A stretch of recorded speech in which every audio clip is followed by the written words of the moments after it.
Welcome back for my YouTube channel and for the wildcard video. In goalkeeper, I think I prefer this combination Flecken and Areola in goal. They offer great combination and plays for good defensive teams. They are attractively priced as well. If I am wildcard in this game week, I have consider both of them. Not ideal fixture for game week 5, but they should pay off on long-term basis. I think they rotate very well with each other and can get some clean sheets in upcoming game weeks. First vendor will be looked in my wildcard team will be Trippier from Newcastle United. Despite having played Man City, Liverpool, Aston Villa and Brighton, Newcastle are the second best team for big chances conceded during these 4 game weeks. Trippier is second for chance created among defenders as well, which helps him a lot for bonus and easily to hold. Is a proven FPL asset, has great fixture, great stats, great bonus magnet, and essential for your wildcard, to be honest. Another move I consider this game week and for this wildcard is selling Stobinian for Udogi or Cash from Aston Villa. Brighton looked so leaky defensively in the opening easy 4 game weeks. 0 clean sheets was so frustrating. They may affect Stobinian's ability to get double-digit holds, especially when fixtures turn tough now. Personally, I may sell him and prepare to get him back around game week 10 when fixtures turn good back again. Dogi and Cash proved themselves recently as great attacking backs with 2 returns, so advanced and cheap as well. Only 4.7 millions is a steal, to be honest. But before listing the rest of the draft, will you get punished if you didn't activate your wildcard this game week? So it's when to activate wildcard, I think and believe it's always team dependent. When your team needs it, you should activate it, but sometimes we should look at the advantage and disadvantage for activating your wildcard and when to activate it. In game week 5, you have some targets to target, maybe going ahead of the curve with Newcastle players and Luton double game week. But honestly, Luton isn't a top team and can't trust them. Sometimes double game weeks are traps. Getting Morris only can be done by one free transfer. Newcastle United have very busy schedule due to their participation in UEFA Champions League and Carabao Cup. Not expecting more than 65 minutes for their main assets and might see some rotations. Another red flag, to be honest.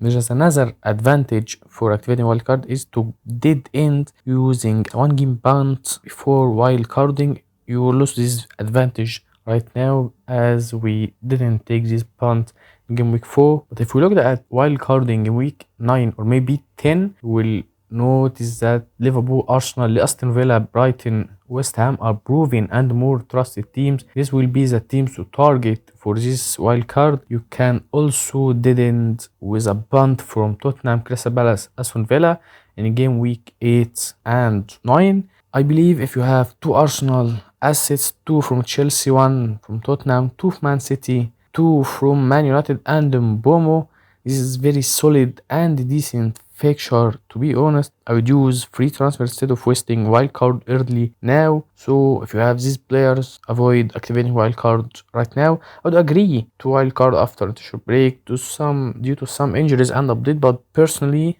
the main reason for wildcarding is always the fixture swing. I believe 10 is better than game week 9 for this reason, and even more than game week 5 better and the best time for fixture swing.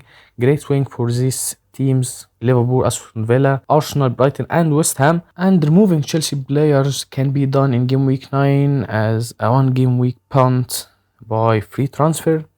So personally I'm leaning towards wildcard 10. Wildcard 10 is better than wildcard 5 for the quality of assets to load up on and for the fixture swing. And let's back to our draft for game week 5 for those who are in bad need to activate their wildcard or already activated their wildcard.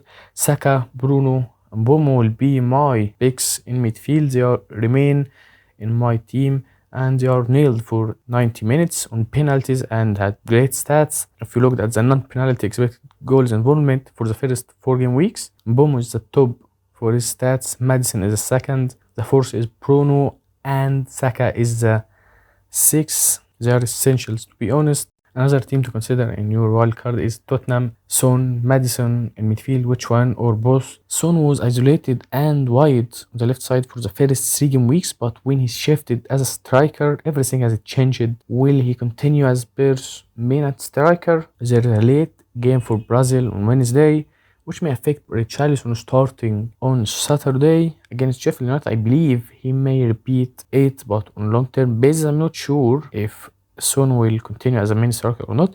Personally, I don't see any reason to change it and make Son back to the left side as long as he performing very well. Let's see what's going on, but it's a high risk, high reward. At least against Sheffield United, it's worth to be honest. Madison is an easy pick and the team talisman. His proven asset during many seasons. James Madison is a season keeper for me. I will deal him as a set and forget pick. Top for attacking stats among his teammates. Always involved in attack. I'm sure he will be involved in most of Spurs goals this season. Has already managed 2 goals, 2 assists the first 4 game weeks and blanked once. He's looked in my team. And regarding forwards, Haaland. This will lead us to discuss a Man City setup. Recently, Alvarez looked as almost the second striker center alongside Erling Haaland. He's getting less competition for starting regularly following the absence of Kevin De Bruyne. It looks like Man City playing with 3 defenders, 3-4-3 formation, Haaland up front alongside Alvarez and Foden or Bernardo Silva. This helped Alvarez go more central, no chance for playing wide as Walker and Grealish are playing as a wing backs. I think if I'm wildcarding right now, Alvarez will be my second forward alongside Erling Haaland. They have great fixtures and he should be nailed for Man City. I'm not activating my wildcard for this game week. I'm keeping my chips intact, and this is the final wildcard draft. Keep notifications on to watch my game week 5 team selection very soon. Thanks for watching. I'll drop a like and subscribe if you find it helpful, and your comments are welcome.